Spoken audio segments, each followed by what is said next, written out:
नमस्कार, मैं हूं कुलदीप तिवारी और आप देख रहे हैं एक्सपोज न्यूज़। अगर राजनीति में सियासी ड्रामा ना हो तो राजनीति में तड़का ना लगे, ऐसा कैसे हो सकता है? तो आइए हम बात करते हैं राजस्थान में हो रहे सियासी ड्रामे की। राजस्थान में जारी सियासी ड्रामा खत्म होता नजर नहीं आ रहा। कांग्रेस की अंतरिम अध्यक्ष सोनिया गांधी ने राजनीतिक हालातों पर जयपुर से लौटे मल्लिकार्जुन खड़गे और अजय माकन से लिखित रिपोर्ट मांगी। दोनों नेताओं ने सोमवार को भी सोनिया गांधी से मुलाकात की थी। राजस्थान में हुए राजनीतिक घटनाक्रम को देखते हुए आला कमान अशोक गहलोत से नाराज बताया जा रहा है, लेकिन यह सियासी विवाद एक दिन में शुरू नहीं हुआ। 22 सितंबर को अशोक गहलोत ने सोनिया गांधी से मुलाकात की थी।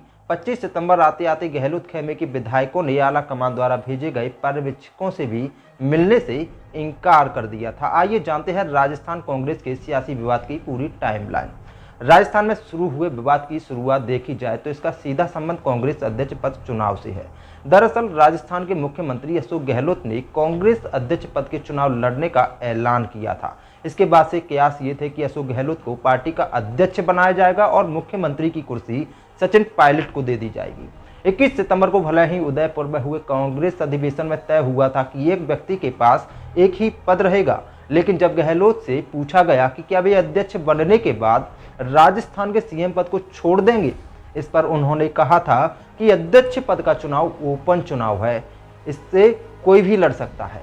जहां तक एक बात एक पद की है, वो नॉमिनेटेड पदों के लिए है। इसके बाद से कयास शुरू हो गए थे कि गहलोत अध्यक्ष बनने के बाद भी सीएम पद नहीं छोड़ना चाह रहे। 22 सितंबर को अशोक गहलोत ने सोनिया गांधी से मुलाकात की। यह बैठक 2 घंटे चली थी। इस दौरान सोनिया गांधी ने कहा कि कांग्रेस अध्यक्ष पद का चुनाव स्वतंत्र और निष्पक्ष होगा। वे किसी भी उम्मीदवार का समर्थन नहीं करेंगी, ना ही वे किसी भी को व्यक्तिगत स्वीकृति देंगी। साथ ही सोनिया गांधी ने यह भी कह दिया था कि नामांकन और नतीजों के बाद ही एक व्यक्ति एक पद का मामला आएगा। वहीं 23 सितंबर को अशोक गहलोत ने राहुल गांधी से मुलाकात की। इसके बाद उनके सुर कुछ बदले नजर आए। उन्होंने कहा कि वे अध्यक्ष पद का चुनाव लड़ेंगे। इसके साथ ही उन्होंने अध्यक्ष बनने के बाद सीएम पद छोड़ने के भी संकेत दिए। गहलोत ने कहा था कि अध्यक्ष पद के लिए पूरे मुल्क में काम करके पोस्ट और जस्टिफाई भी करना होता है। ऐसे में 2 पोस्ट पर काम नहीं हो सकता। दरअसल राहुल गांधी से एक दिन पहले जब एक व्यक्ति और एक पद के बारे में पूछा गया था तो उन्होंने कहा था कि यह उदयपुर में कांग्रेस की बैठक में तय हुआ था। मुझे लगता है कि सभी को यही मानना चाहिए।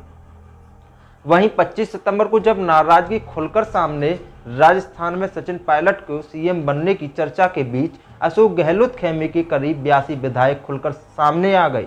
इन विधायकों ने राज्यपाल को इस्तीफा सौंप दिया। इसके बाद माकन और खड़गे जब नाराज विधायकों के साथ बैठक करने जयपुर पहुंचे तो कुछ शर्तों को रखकर बातचीत करने से इनकार कर दिया था। जब आपको बता दें कि कांग्रेस अध्यक्ष पद की रेस में पिछले दिनों कई नेताओं का नाम सामने आ रहा था, लेकिन सबसे ज्यादा नाम राजस्थान के मुख्यमंत्री अशोक गहलोत का सामने आ रहा था।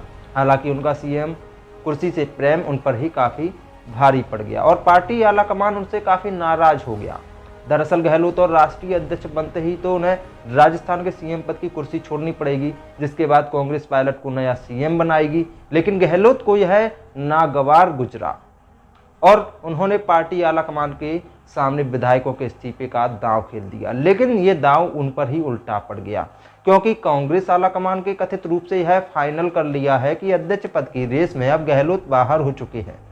पार्टी नेतृत्व किसी प्रकार का रिस्क नहीं ले सकता, क्योंकि राजस्थान में पिछले कुछ दिनों से जो भी हो रहा है उससे पार्टी काफी अपमानित महसूस कर रही है। अब देखना यह है कि इस सियासी ड्रामे के बीच कौन बनता है कांग्रेस का राष्ट्रीय अध्यक्ष।